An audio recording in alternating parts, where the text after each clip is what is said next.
scariest monsters don't just live in the ocean. They're right beneath the calm surface of rivers. These waters hold predators that bite, crush, and drag down anything unlucky enough to cross their path. From possible titanoboa sighting to an unexpected attack, here are river monsters that will shock you to the core.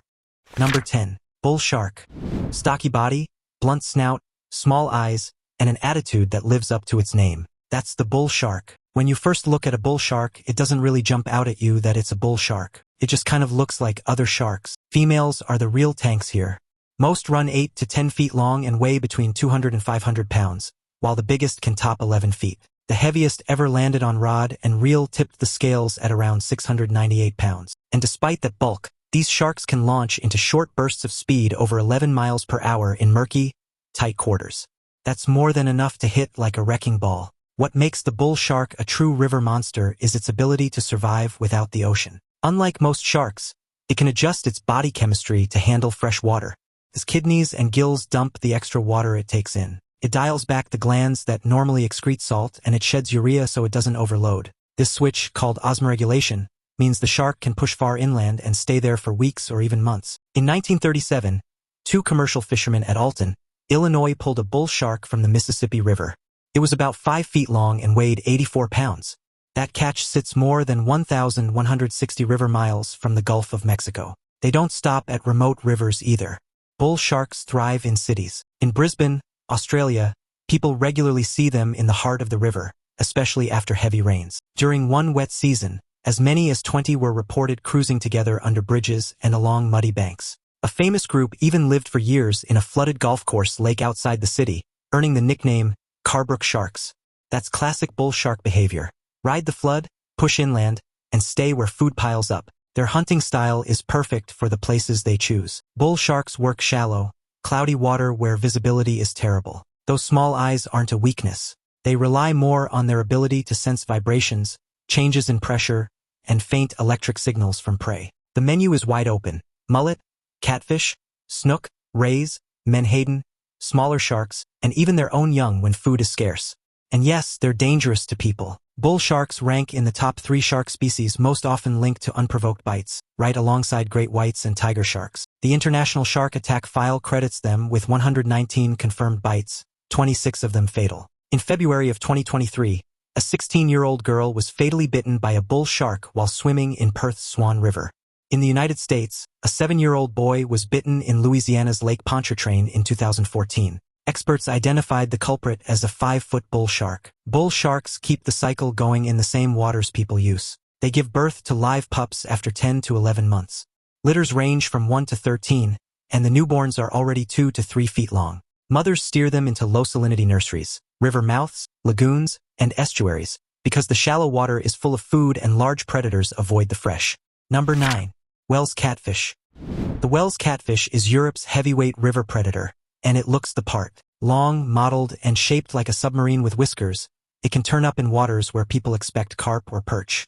Native to Central and Eastern Europe, it has spread west and now dominates famous rivers like Spain's Ebro and Italy's Po. These aren't ordinary fish.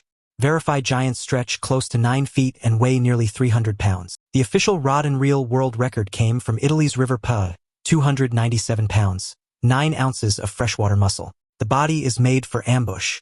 Its head is wide with a vacuum-style mouth framed by 2 long barbels out front and 4 shorter ones hanging from the jaw. And grabbing stuff that comes above them, and they're going to know that stuff is their prey because their eyes are on top of the head. But more to the point, they've got these. Those whiskers act like sensors in dark, silty water. A long, low fin runs almost the length of the body, letting the fish twist and lunge even in steady current, and it eats whatever it can overpower. Fish make up most of its diet, but it's been documented swallowing water birds and small mammals when the opportunity is there. In the city of Albi, France, scientists recorded 54 attacks as Wels catfish lunged out of the River Tarn to snatch pigeons off a gravel bar. They flopped back into the water with their prey in their mouths, and they were successful more than a quarter of the time. It's the same tactic orcas use when they strand themselves to grab seals on beaches. And it isn't unique to France. This shoreline hunting shows up in other places where whales have been introduced and birds crowd close to the bank. Most of the time, though, the hunting style is classic ambush. These fish spend the day buried in deep holes, then move into the shallows at dusk. They use low light, cloudy water, and structure to get close before opening that vacuum mouth. A duck, a rat, a carp, whatever fits inside, gets swallowed or torn apart in a surge. In places where they've been introduced, scientists warn that native fish and water birds are getting hammered. The sheer pressure from large, long-lived predators like these reshapes food webs as they spread. Rivers like the Ebro and Pa continue to turn up 8- and 9-footers. Anglers describe them towing boats and breaking heavy tackle. One documented catch from the Ebro was over 8 feet long and 222 pounds, and it dragged a 16-foot aluminum boat nearly half a mile before giving up. In Bavaria, in August of 2016, a swimmer was bitten by a whales estimated at about 6.5 feet long. More recently, in June of 2025, 5 swimmers at Lake Brombach in northern Bavaria were bitten by a whales reported at about 6 feet 7 inches long and weighing close to 198 pounds. Police later shot the fish. Number 8. Goliath tigerfish. The Goliath tigerfish doesn't just live in the Congo River, it owns it. Picture a heavy silver body with a dark tail and a mouth that looks like something welded together from knives. It's just a murderous animal, this thing. This fish may look inactive now. Every tooth is long, conical, and designed to lock into the next like gears in a machine. I actually don't want to let it go too soon, even though there's a risk to me if I stay in the water, too long beside it. But you don't find this fish scattered across the world. It's almost locked to the Congo Basin, from the roaring lower Congo near the Atlantic all the way through the Lualaba, with just a small foothold in Lake Tanganyika. And it doesn't show up in quiet backwaters. It sticks to huge, fast channels, the kind of water where only the toughest predators survive. That river is unlike anywhere else on Earth. In some stretches, it drops more than 500 feet straight down. The currents rip at 9 to 11 miles per hour, creating folds, whirlpools, and plunging jets of water that smash together in violent chaos. Most fish would be swept away or crushed. The Goliath tigerfish waits in that madness. Those shifting seams and eddies are its hunting lanes. So how big can this monster get? Scientists have confirmed individuals reaching 110 pounds and 52 inches in length. That's nearly 4.5 feet of predator built for speed and destruction in freshwater. The jaws are what stop people in their tracks. Each tooth is thick, sharp, and so perfectly matched that the mouth shuts clean. Even with weapons that size, the design means no gaps, no wasted power. When a tigerfish strikes, it doesn't test the waters. It hits like a spear, crushing through bone and scale, and the fight is usually over before it starts. This hunting style fits the river. The fish waits on the calmer edge of rapids, watching for the slip of a bait fish, a cichlid, a catfish, even a smaller tigerfish. If one makes a wrong move, the chase is on. The sprint is explosive, brutal, and ends with a body ripped apart. Once full-grown, the only animal in the water that can reliably threaten it is a Nile crocodile. People who live here know to respect it. Local names and stories keep its reputation alive. Every now and then, there are reports of swimmers being bitten by this monster. The legends keep growing thanks to giant catches. British angler Jeremy Wade, famous for the show River Monsters, pulled one from the Congo that was described as nearly 5 feet long and close to 100 pounds. Despite its ferocity, this species isn't vanishing. The International Union for Conservation of Nature lists it as least concern. Number 7. Giant otter. They don't call it the river wolf for nothing. The giant otter is a 6-foot torpedo of muscle with bear trap jaws, a thick paddle tail, and a mean streak that shows up with backup. These predators don't hunt solo. They roll in squads, tight family packs that sweep the river like a SWAT team. Scan, surround, strike. In seconds, a fish is shredded to scales and bones. Adults weigh around 75 pounds. The part that really shocks biologists: they eat piranhas. BBC crews have filmed giant otters catching the razor-toothed fish, flipping them in mid-bite, and polishing them off without a scratch. Field teams clock their daily appetite at 6 to 10 pounds of fish, which fuels an endless rhythm of hunting, feeding, grooming, and moving. Family power is the secret. A typical clan runs 3 to 8 animals, usually built around a breeding pair and their offspring. Each otter wears a throat patch of white markings, like a fingerprint, unique to the individual. Researchers use photos of those patches to identify and track families across years, mapping which stretch of river belongs to which group. And it's never quiet. Giant otters use more than 20 distinct calls: barks, snorts, whistles, screams, to rally the pack, warn of intruders, or coordinate a chase. Locals gave them the name Lobo del Rio or River Wolf because the non-stop vocal chaos sounds like wolves in water. And yes, they fight. They've been seen swarming a caiman that drifted too close to pups. The river boils as half a dozen otters hammer the reptile with bites until it retreats or dies. The same teamwork works against cats, too. In Brazil's Pantanal, conservation groups documented otters driving off a jaguar. Their territory stretches across South America's biggest river systems, the Amazon, the Orinoco, and the La Plata Basin that feeds the Pantanal. The giant otter is officially listed as endangered. The fur trade wiped them out of huge areas, and today they face habitat loss from mining, dredging, and heavy boat traffic. Now it's time for today's topic. In 2025, wildlife biologist Forrest Galante joined a small documentary crew along the Rio Madre de Dios in Peru, investigating reports from local fishermen about an impossibly large serpent resting along muddy riverbanks. What they encountered stunned even veteran herpetologist Dr. Luis Chavez from the Universidad Nacional de la Amazonia Peruana. Lying motionless beneath dense jungle vines was a snake dwarfing known green anacondas, its girth nearly twice as thick, its length stretching beyond 40 feet by drone estimate. Boat Captain Miguel Torres recalled the silence when it lifted its head, revealing scars and ancient-looking scales unlike modern species. Tissue samples were collected under extreme caution. Preliminary genetic analysis reportedly showed irregular markers, suggesting an unknown lineage. Galante later admitted off-camera, "This shouldn't exist." Yet, in the Amazon, impossible rarely means extinct. Number 6. Indian gharial. The Indian gharial looks like a crocodile stretched into a spear. A full-grown male can run 16 to 20 feet long, with most big adults landing in the 12 to 15 feet range. And they're heavy, usually 330 to 550 pounds. That snout isn't just for show. It's a weapon built for speed in the water, lined with a jaw-dropping 106 to 110 needle-sharp teeth. They also have this ridiculous mouth loaded with 110 razor-sharp interlocking teeth. Thin and interlocking, those teeth are made to pierce slick prey and hold it fast. Get close to the head and things get even stranger. Adult males grow a bulb at the tip of the snout called a gara. It acts like a built-in sound system. During breeding season, males blow air through it and produce a buzzing call that cuts across the river. The hunting style is stripped-down brutality. A gharial drifts in the current like a log, then snaps sideways in a blur. The narrow snout slices the water with almost no resistance. The teeth shut like a zipper, and the unlucky fish never gets away. This reptile is a true specialist, every feature tuned for the fish lanes of big rivers.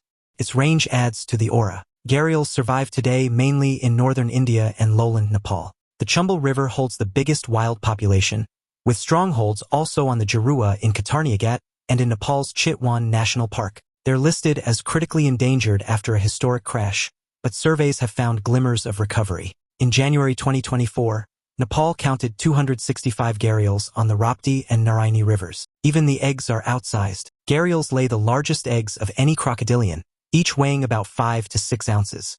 A typical clutch runs in the high 20s, but can hit 60. Females nest during the dry season on raised sandbanks, building big mounds of sand and vegetation. They guard the nests against jackals, birds, and monitor lizards, then dig open the chamber when the hatchlings start chirping. Here's the twist. The gharial looks like a nightmare, but it's built for fish, not people. That narrow snout isn't designed to hold onto large mammals, which is why confirmed attacks on humans are vanishingly rare compared to Nile or saltwater crocodiles. Number 5. Alligator snapping turtle. The alligator snapping turtle is the river's armored trap. Its shell rises in 3 jagged ridges like saw blades. Check this dude out. That's a snapping turtle. Alligator snapping turtle. Its head is huge and blocky, and algae often coat the jagged shell, so it disappears into the riverbed. Then the mouth opens. At the back of its tongue is a pink worm-like lure that twitches on its own. It is the largest freshwater turtle in North America.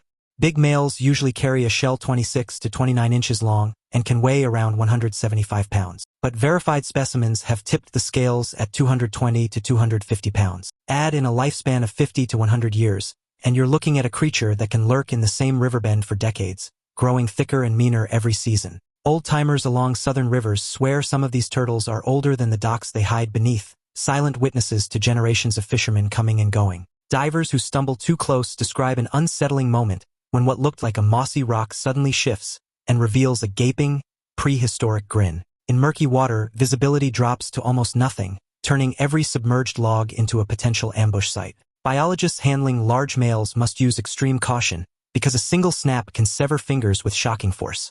There are even reports of them biting through wooden or blades and metal fishhooks during capture attempts.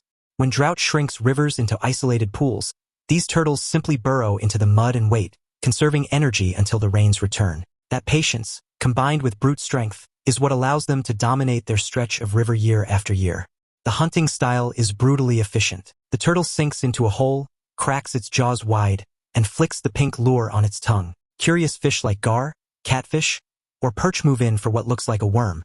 In the next instant, the jaws slam shut and the fish is gone. But the menu doesn't stop at fish. Studies in the lower Mississippi basin document them taking mussels, crayfish, water birds, nutria, and even other turtles. They'll scavenge, too, sucking down whatever carcass floats by. Crushing clams, cracking shells, and biting through bone takes serious hardware, and that hooked beak and thick neck muscles deliver the pressure to do it instantly. Where do they rule? Slow, deep waters of the southeastern United States. Oxbow lakes, bayous, big river backwaters, and logjam channels tied to the Mississippi drainage and Gulf Coast rivers.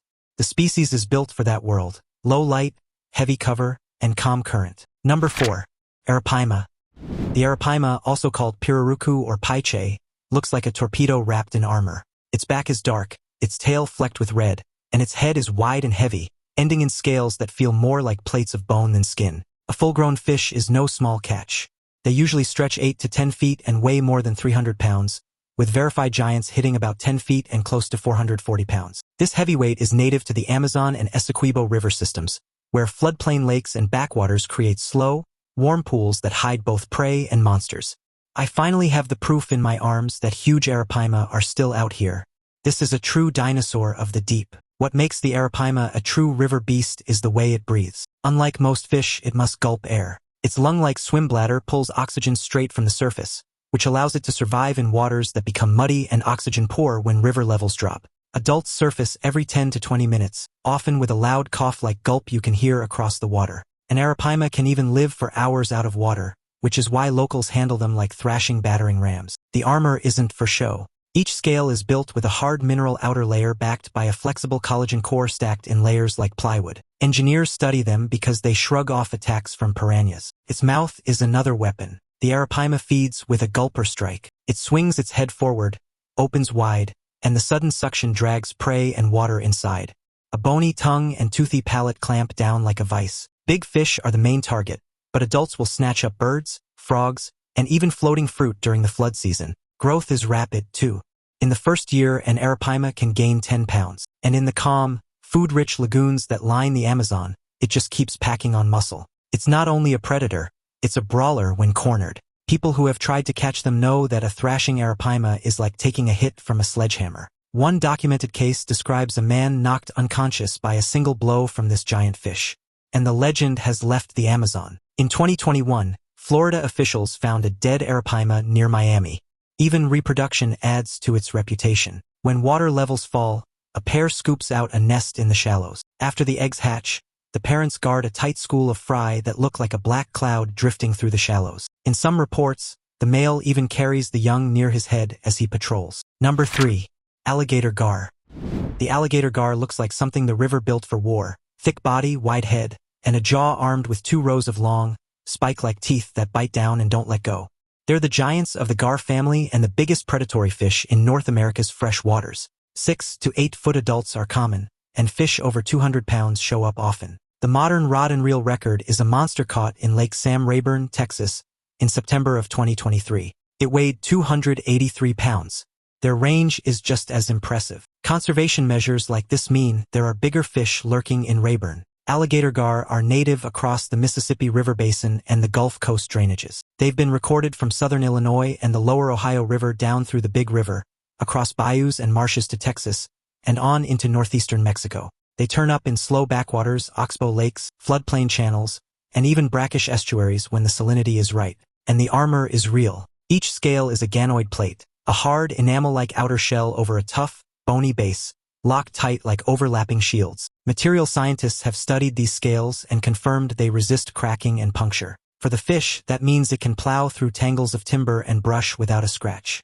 For anglers, it means once you hook one, you're fighting a battering ram that smashes and thrashes right beside the boat. Like other true river monsters, they cheat the rules of the water. Along with gills, alligator gar use a lung-like swim bladder tied directly to their throat. When oxygen levels drop, they simply rise, gulp air, and drop back down. Their hunting style is ambush.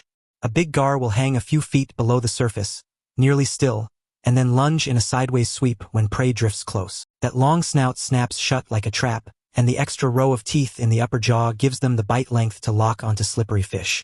Their menu starts with gizzard shad, carp, mullet, and catfish. but field reports list waterfowl, turtles, and even the occasional small mammal at the surface. Most of their work happens at night or in low light when vision is poor, and while they look like they were made to scare people, there are no confirmed attacks on humans. Number 2. Giant freshwater stingray. The giant freshwater stingray is the river's ultimate heavyweight, flat like a truck hood, thick as a table, and powerful enough to make a boat feel like a toy. The most jaw-dropping capture came out of Thailand's Mekong River, where scientists and local fishers worked together to document a female stingray bigger than anything they had seen before. She measured nearly 8 feet across, 14 feet long, and weighed an estimated 700 to 800 pounds. Some experts put her closer to 720 pounds. That makes her a strong candidate for the largest freshwater fish ever recorded. Yeah, when you see a fish this size, especially in freshwater, it's hard to comprehend. Then in June of 2022, Cambodia revealed its own monster. Near Krabi, local fishers landed a giant stingray that stretched 13 feet in length, 7 feet 2 inches across, and weighed exactly 661 pounds. 661-pound giant freshwater stingray was caught, tagged, and released in Cambodia. On a calibrated scale, scientists named her Borami, meaning full moon in Khmer, after her broad, round shape. After tagging and studying, she was released back into the river. What makes these giants so intimidating is their design. Their body is a broad disc of muscle, plain brown above and pale below, with a tail longer than the disc itself. At the base sits their most dangerous weapon, a serrated venomous spine that can reach up to 15 inches, the longest stinger of any ray. Built like a dagger, the spine can drive deep and cause heavy bleeding, swelling, and intense pain. Fishermen who handle them know to treat the tail with absolute caution. The stingray's lifestyle fits its size perfectly. It favors deep, sandy river holes, often in channels over 100 feet deep, where currents twist and spin. Buried under sand with only its eyes showing, the ray waits. When fish, clams, or prawns drift close, it inhales and vacuums them in with sudden suction. It's ambush feeding at its finest. In rivers where oxygen levels crash, stingrays thrive. Their massive gill chambers keep them alive where weaker species suffocate. Their strength is the stuff of legend. Once hooked, a giant stingray slams itself against the bottom, its disc sealing to the sand like a suction cup. Even teams of men with heavy gear can't lift it until the fish decides to move. When it surges, boats get towed, lines snap, and anglers are left worn out after hours of struggle. That raw power is one reason accurate weights are so rare. These fish are too heavy and too dangerous to hoist without risking injury. Number 1. Black caiman.